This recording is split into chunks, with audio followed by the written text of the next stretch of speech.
नाम रियलाइज्ड आदमी को लेना चाहिए। नॉन रियलाइज्ड आदमी तो उसी तरह का होता है जैसे कि आपका कनेक्शन तो लगा नहीं, आप टेलीफोन घुमा रहे हो। जो रियलाइज्ड आदमी किसी आदमी को जागृति देते वक्त ये देखे कि उसकी नाभि चक्र पे कुंडली उठ नहीं रही है अपनी जगह से, तो वो श्री विष्णु का नाम है। और श्री विष्णु के नाम से कुंडलिनी वहां से उठ खड़ी है। श्री विष्णु की स्थापना में श्री लक्ष्मी जी ही उनकी शक्ति है, हम लोग सब जानते हैं। ये बहुत अच्छा हिंदुस्तान में है कि ये सब बातें बचपन से हम अपनी दादी अम्मा और नानी अम्मा से सुनते आए। अब अगले जन्म के लिए तो मैं नहीं कह सकती कि यहाँ लोगों का क्या होगा, लेकिन आज जो हाल है उसमें अब भी ऐसे बहुत लोग हैं जो श्री विष्णु को तो जानते हैं। श्री विष्णु एक सिंबल के रूप में नहीं है जिसे कि हम सिंबल समझते हैं, सिंबल से कहीं अधिक है। जैसे कि साइकोलॉजी में यूंग आदि बड़े बड़े साइकोलॉजिस्ट ने कहा हुआ है कि मनुष्य स्वप्न में ऐसे ऐसे सिंबल्स का प्रतीक देखता है जो यूनिवर्सल है, जो सार्वजनिक है, सब जगह वही वही दिखाई देते हैं। जैसे अगर किसी आदमी की मृत्यु होने वाली हो और उस पर अगर कोई हथियार इस्तेमाल होने वाला हो तो उसको एक विशेष तरह का त्रिकोण दिखाई देता है, और वो चाहे चाइनीज हो, चाहे वो इंडियन हो, चाहे वो अमेरिकन हो, वो पढ़ा लिखा हो या नहीं। ऐसे हजारों उदाहरण उन्होंने दिए हैं और उस पर से निष्कर्ष निकाला कि कोई न कोई ऐसी शक्ति हमारे अंदर में है जिसको कि वो कहते हैं अनकॉन्शियस, यूनिवर्सल अनकॉन्शियस। ऐसी कोई न कोई शक्ति हमारे अंदर बसी हुई है कि जो इस तरह के प्रति बाहर की ओर है। ये जो शक्ति है, ये जो शक्ति हमारे अंदर इस तरह के प्रति फेंक रही है, वही शक्ति है जो हमारे अंदर इस तरह के प्रति जब हम गहरे में उतरते हैं, जब आध्यात्म की गहरी पैठ से बैठते हैं, तब इन्हें हम लोग देखते हैं। श्री विष्णु का स्थान हमारे नाभि चक्र पे है, और नाभि में श्री विष्णु जिस सागर पे लहरा रहे हैं वो प्रेम का सागर। श्री विष्णु के नाभि से कहा जाता है कि ब्रह्मदेव की उत्पत्ति। सही बात, नाभि से ही कार्य होने का है, इसलिए नाभि से ही माँ ने श्री ब्रह्मदेव जिन्होंने सारी सृष्टि की रचना की है उनको निर्मित। इसमें कोई किसी धर्म विशेष की बात नहीं। मैं आपको बताऊंगी कि सारे ही धर्म हमारे इसी कुंडलिनी में बसे हैं, और हम बाहर का इंटीग्रेशन करना चाहिए, सब धर्मों को एक लाना चाहिए। ऐसी बेकार की बातें क्यों कर? हमारे अंदर ही हम इंटीग्रेटेड हैं, हमारे अंदर ही हम सब्लिमेटेड हैं। हम जरा अंदर झांकना तो देखें। जब सृष्टि की पहली रचना हुई, सबसे पहले परमात्मा ने श्री गणेश की रचना। सबसे पहले उसका कारण गौरी जी ने परमात्मा कहने से भी आदि शक्ति ने सिर्फ उसके कोई बाप नहीं है, सिर्फ मां ही। जिन लोगों के हाथ से वाइब्रेशन जा रहे हैं वो जानते हैं कि जमीन पर भी वाइब्रेशन आते हैं, जहां छुए वहां वाइब्रेशन आते। गौरी जी जो साक्षात आदि शक्ति का रूप है, उनके बदन में छुए हुए मैल से, मतलब जड़ तत्व से जो बने थे, तो ही श्री गणेश। श्री गणेश का होना बहुत आवश्यक है, क्योंकि श्री गणेश शिव के बालक, अनंत के बालक श्री गणेश, जो कि सिर्फ पवित्रता के अवतार। पवित्र ही उनका धर्म है, पवित्र ही उनका कर्म है, और वो पवित्र में ही जीते।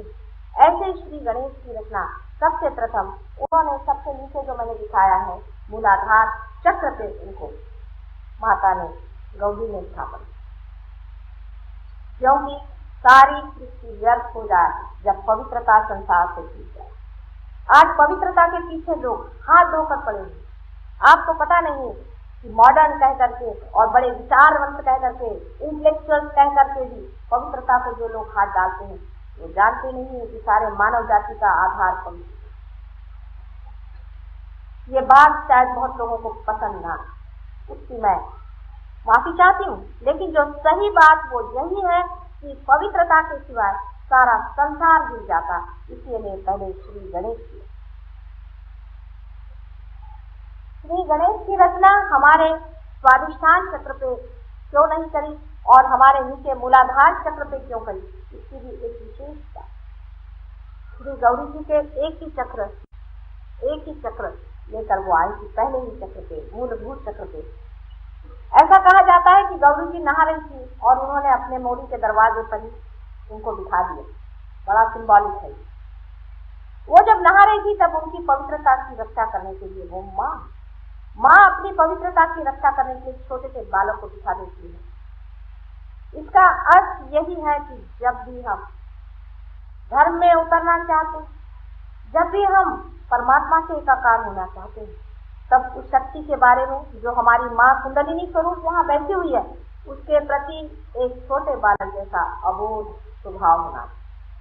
बहुत से लोग सेक्स पर आज खड़े होकर के बातें कर रहे हैं कि सेक्स को सब्लिमेट करिए और उससे कुंडलिनी जागेगी। साफ साफ समझ लीजिए इस बात से कि सेक्स अपनी माँ पर मिला देने की घृणित बात करने से आप लोगों को तो उसी से चिढ़ हो जाए। कुंडलिनी आपकी माँ पहले ही यहाँ बैठी हुई है, पहले ही आप सब्लिमेटेड है। आपकी जो माँ इतनी पवित्र, आपके साथ जन्म जन्मांतर से आपका साथ देती है, आपको संभालते हुए आज तक यहाँ आई है। और अभी जब मैं उसको जागृति देने का प्रयत्न करती हूँ तो आप ही की तरफ से कहती है मुझसे कि नहीं, पहले मेरे बेटे को तू ठीक कर, मेरे बेटे का ये चक्र ठीक नहीं है, उसे तू ठीक कर। इसी कारण मुझे आपकी तंदुरुस्ती भी ठीक करनी पड़ती है। आपका अगर दिमाग खराब हो तो आपका दिमाग भी ठंडा करना पड़ता है, तभी कुंडलिनी उससे खड़ी है। ऐसी माँ जो सिर्फ आपको देना ही चाहती है, जो आपके पुनर्जन्म के लिए आप ही के साथ बसी हुई है, उसके साथ ऐसा अन्याय करना इंटेलेक्चुअलिज्म के नाम पर मेरे ख्याल से इससे बढ़ के और बहुत अन्याय। मैं तो कहती हूँ कि क्राइस्ट को भी लोगों ने क्रूसिफाई कर दिया, उसका शरीर नष्ट कर दिया, तो इसकी बात। लेकिन जो अपनी माँ की इस तरह से अवगति करते हैं और अपमान करते हैं, वो अपनी कुंडलिनी को खो देते। इतना ही नहीं, लेकिन जन्म जन्मांतर तक ये माँ सुप्ता अवस्था में पड़ी है। ऐसा करने से सिर्फ उसका क्रोध उठता है और वो ये जो दो बाजू में नाड़ियां दिखाई हैं, ईड़ा और पिंगला, इन दोनों नाड़ियों पे नाचता है। उसकी गर्मी के कारण मनुष्य नाचता है, कूदता है, चिल्लाता है, चीखता है। इतना ही नहीं, उसके बदन पे पीछे आ जाती है। और इसीलिए लोग कहते हैं कि कुंडलिनी को हाथ लगा। ये वही लोग कहते हैं जो स्वयं उस प्रेम को नहीं जानते, जो माँ का पवित्र। वही लोग कहते हैं जो स्वयं उस अबोध बच्चे के स्वभाव को नहीं पहचान सकते जो उन्हें होना है। इस तरह की बातें वही लोग समझाते हैं जो स्वयं कुछ न कुछ गलत रास्ते कर रहे हैं और दुनिया को भरमाना चाहते हैं। जैसे राक्षसों की योनि के लोग होते हैं, जो राक्षस योनि के लोग होते हैं, उन्होंने ऐसे ही व्यभिचार कर करके और ये योनि प्राप्त की। और वही आपको ऐसी व्यभिचार की बातें सिखाते हैं कि अपने माँ पर सेक्स ला दिए, सेक्स को आप सब्लिमेट। सेक्स तो आपके शरीर की जैसे कि घर में मोरी होती है, उस तरह से आउटलेट है, मोरी है। उस मोरी के पास ही, मतलब मोरी के रास्ते पर ही उन्होंने श्री गणेश को बिठाया कि कहीं उधर से कोई इधर आ न जाए। और लोग उल्टा काम करते हैं, सारे लोग ये उल्टा ही काम कर रहे हैं। और इसीलिए आप जहाँ जहाँ पढ़ते हैं ऐसे ऐसे कुंडलिनी जागृत होती है, इसका बड़ा बड़ा नाम दे रखा। अभी मेरे ध्यान में कितने ही लोग ऐसे आते हैं, मुझे कभी कभी बड़ा आश्चर्य होता है इनको ये कुंडलिनी जागृति किसने का। अब वो कहते हैं हमारी कुंडलिनी जागृति, कहते हैं कि 5 बजे बराबर आपकी जागृति हुई। अब सोचना चाहिए कि भगवान के पास क्या घड़ी है कि वो 5 बजे आपकी जागृति करेंगे। ये तो कोई जीवंत चीज है जो स्पॉन्टेनियसली, सहज में ही आंख में जागृत होती है और प्लावित होती है। जैसे कि एक फूल है, वो फल हो जाता है। हम कभी ऐसा कह सकते हैं साहब ये फूल है, ये 5 बजे फल हो जाए, ऐसा कोई कह दे? इसी तरह की बात है कि हम कुंडलिनी 5 बजे आपकी जागृत कर दें। ये सब स्मशान की प्रेत सिद्ध आदि लोग होते हैं जिनके बारे में कल बताऊं, लेकिन आज जो है वो मंगल की बातें कर।